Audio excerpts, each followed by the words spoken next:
plus outside the plasma membrane is higher than inside the plasma membrane. And 3, plasma membrane is more permeable to K plus than to Na plus because the concentration gradient for the ion determines whether the ion enters and leaves the cell after its ion channel opens. When voltage-gated Na plus channels open, Na plus moves through the channels into the cell.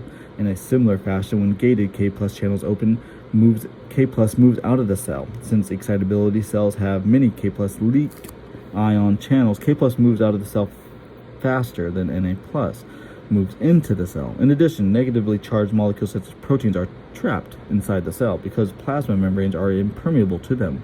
For these reasons, the inside of the plasma membrane is more negatively charged than outside. Some K plus is able to diffuse down the concentration gradient from inside to just outside the plasma membrane because K plus is positively charged, and its movement from inside the cell to outside causes the inside of the plasma membrane to become even more negatively charged compared with outside. Potassium ions diffuse down the concentration gradient only until the charge difference across the plasma membrane is great enough to prevent any additional diffusion of K plus out of the cell. The resting membrane potential is in equilibrium with the tendency for K plus to diffuse out of the cell is opposed by the negatively charged inside of the cell, which tend to attract the positively K plus into the cell. At rest, the sodium-potassium pump transports K plus from outside the cell to inside and it transports Na plus from inside the cell to the outside. The act of transports Na plus and K plus by the sodium-potassium pump maintains the uneven distribution of Na plus and K plus across the plasma membrane. See Chapter 3. The details of the resting membrane potential are described more fully in Chapter 11. The resting membrane potential can be measured in units called millivolts. The potential difference across the plasma membranes of neurons and muscle fibers are between negative 70 and negative 90 millivolts. The potential difference is reported as a negative number because the inner surface of the plasma membrane is negative compared with the outside. Action potential.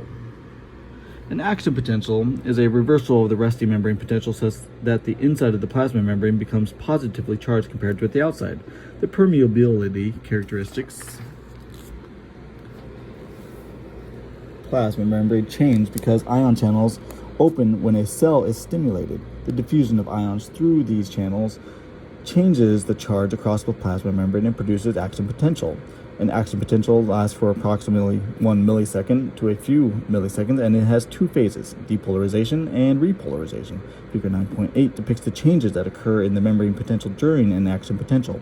Stimulation of the cell can cause its plasma membrane to become depolarized. Specifically, the inside of the plasma membrane becomes less negative as indicated by movement of the curve upward towards 0 in figure 9.8a.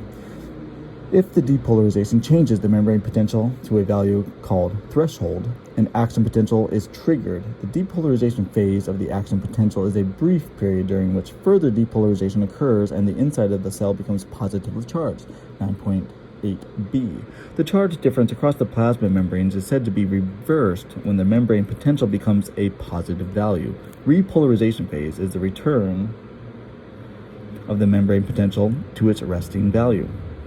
The opening and closing of voltage-gated ion channels change its permeability of the plasma membrane to ions, resulting in depolarization and repolarization. Before a neuron or a muscle fiber is stimulated, these voltage-gated ion channels are closed. 9.9.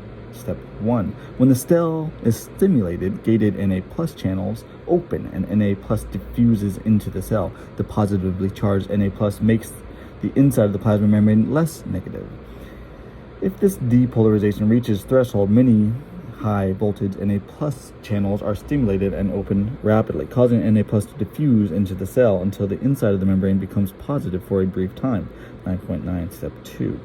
As the inside of the cell becomes positive, this voltage changes causes additional permeability changes in the plasma membrane, which stop depolarization and start repolarization. Repolarization results from the closing of the voltage-gated Na plus channels and the opening of the voltage-gated K plus channels. 9.9. Step 3. Thus, Na plus stops moving into the cell and more K plus moves out of the cell. These changes cause the inside of the plasma membrane to become more negative and the outside to become more positive. The action potential ends and the resting membrane potential is reestablished when the voltage-gated K plus channels close. Action potentials occur according to the all or none principle. If a stimulus is strong enough to produce depolarization that reaches threshold, or even if it extends threshold by a substantial amount, all of the permeability changes are responsible for the action potential proceed without stopping. Consequently, all of the action potentials in a given cell are alike, the all part. If a stimulus is so weak that the depolarization does not reach threshold, few of the permeability changes occur. The membrane potential returns to its resting level and after a brief period without producing an action potential, the none part. An action potential can be compared to the flash system of a camera. Once the shutter is triggered, reaches threshold, the camera flashes. An action potential is produced, and each flash is the same brightness, the all part, as the previous flash. If the shutter is depressed but is not triggered, does not reach threshold, no flash results, the none part. An action potential occurs in a very small area of the plasma membrane and does not affect the entire plasma membrane at one time. Action potentials can propagate across the plasma membrane because an action potential produces at one location in the plasma membrane can stimulate the production of an action potential in an adjacent location, figure 9.10. Note that an action potential does not actually move along the plasma membrane. Rather, an action potential at one location stimulates the production of another action potential in an adjacent location, which in turn stimulates the production of another, and so on. It is much like how a row of toppling dominoes in which each domino knocks down the next. Each domino falls, but no single domino actually travels the length of the row. The action potential frequency is the number of action potentials produced per unit of time. As the strength of the stimulus applied to a neuron or a muscle fiber increases once threshold is reached, the action potential frequency increases as the strength of the stimulus increases. All of the action potentials are identical. The action potential frequency can affect the strength of a muscle contraction. See stimulus frequency and whole muscle contraction in section 9.5. In summary, the resting membrane potential results from a charge difference across the plasma membrane. An action potential, which is reversal of that charge difference, stimulates cells to respond by contracting. The nervous system controls muscle contractions by sending action potentials along axons to muscle fibers, which then stimulate action potentials in the muscle fibers. An increased frequency of action potentials sent to the muscle fibers can result in a stronger muscle contraction. Neuromuscular junction. Action potentials carried by motor neurons stimulate action potentials in muscle fibers because of events that occur in neuromuscular junction. Axons of motor neurons carry action potentials at a high velocity from the brain and spinal cord to the skeletal muscle fibers. The axons branch repeatedly, and each branch projects towards one muscle fiber to innervate it. Thus, each muscle fiber receives a branch of an axon, and each axon innervates more than one muscle fiber. See figure 9.1. Near the muscle fiber it innervates, each axon branch forms a cluster of enlarged axon terminals that result in an invaginization of sarcolemma to form a neuromuscular junction or synapse. Therefore, a neuromuscular junction consists of the axon terminals and the area of the muscle fiber sarcolemma they innervate. Each axon terminal is the presynaptic terminal. The space between the presynaptic terminal and the muscle fiber is the synaptic cleft, and the muscle plasma membrane in that area of the junction is the postsynaptic membrane or motor end plate, figure 9.11. Each presynaptic terminal contains numerous mitochondria and many small spherical sacs approximately 45 micrometers in diameter called synaptic vesicles. The vesicles contain acetylcholine, 45 nanometers, acetylcholine, ACH, an organic molecule composed of acetic acid and choline. Acetylcholine is a neurotransmitter, a substance released from a presynaptic membrane that diffuses across the synaptic cleft and alters the activity of the postsynaptic cell. Neurotransmitters can stimulate or inhibit the production of an action potential in the postsynaptic membrane or sarcolemma by binding to ligand-gated ion channels. When an action potential reaches the presynaptic terminal, it causes voltage-gated calcium ion Ca2+ channels in the plasma membrane of the axon to open. As a result, Ca2+ diffuses into the cell, figure 9.12. Once inside the cell, the Ca2+ causes the contents of a few synaptic vesicles to be secreted by exocytosis from the presynaptic terminal into the synaptic cleft.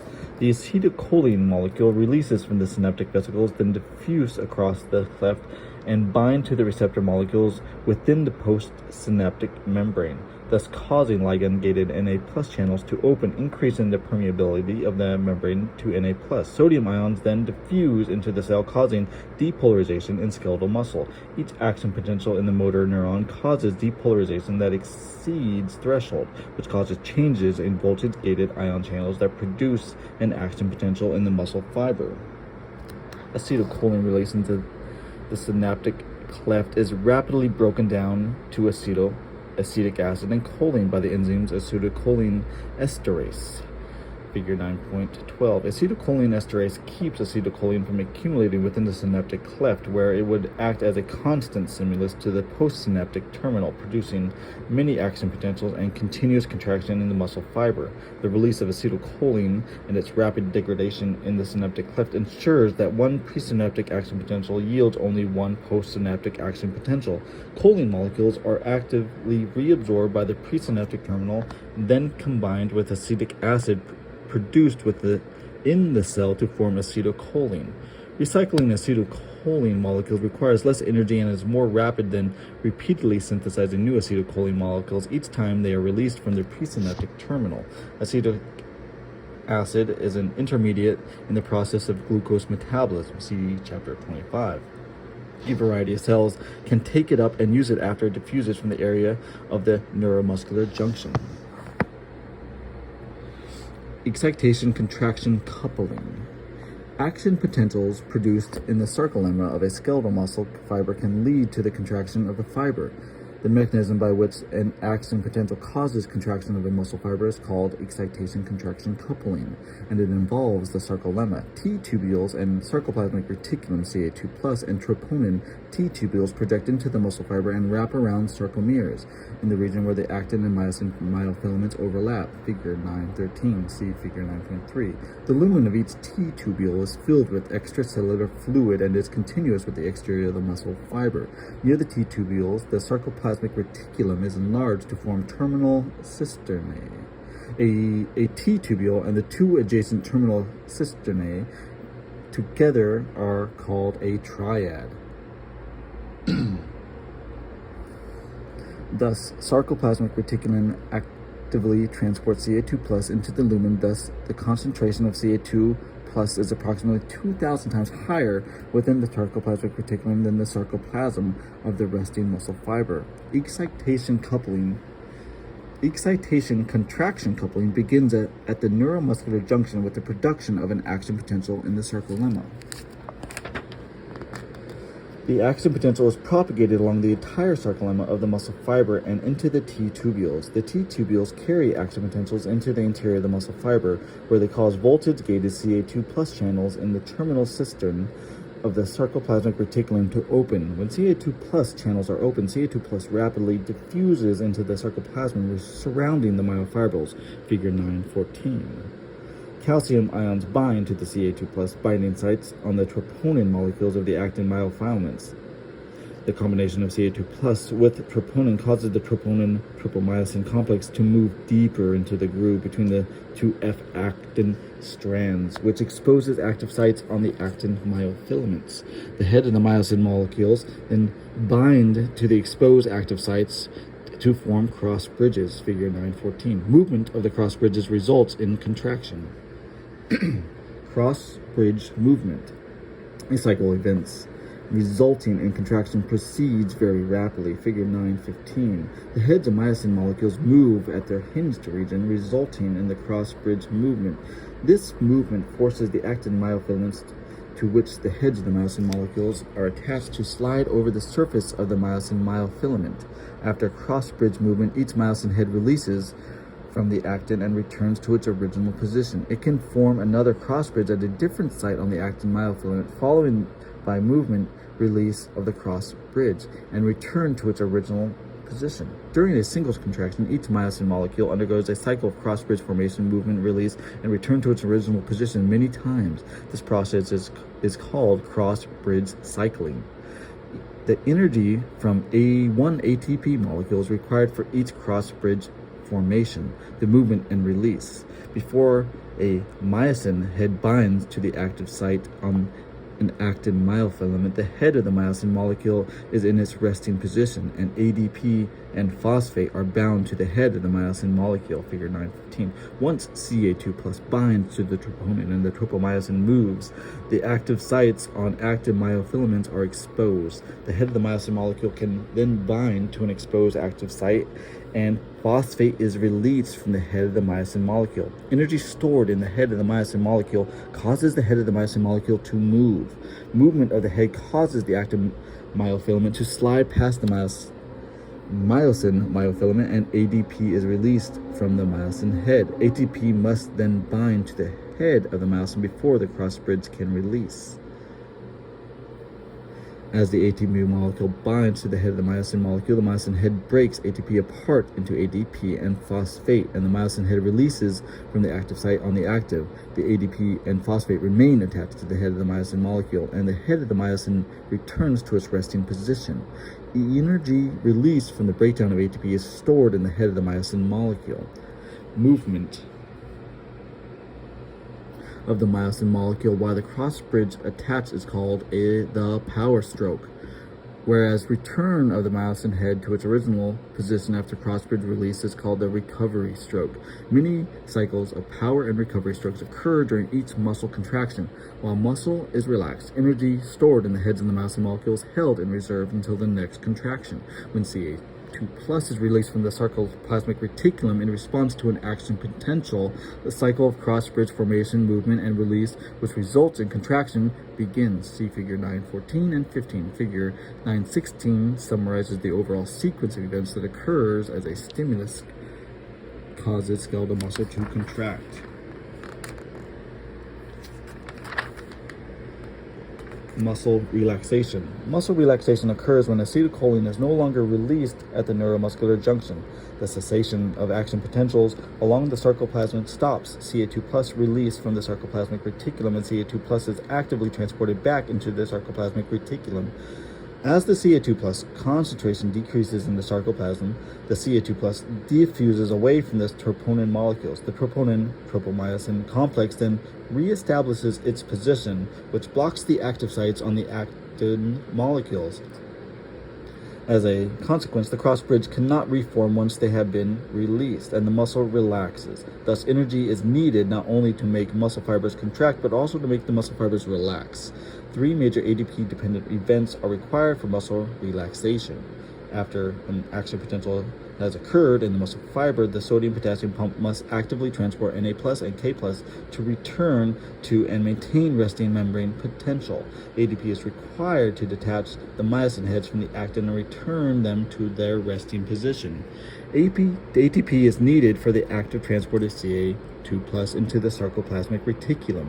Because the reuptake of Ca2 plus into the sarcoplasmic reticulum is much slower than the diffusion of Ca2 plus out of the sarcoplasmic reticulum, a muscle fiber takes at least twice as long to relax as it does to contract.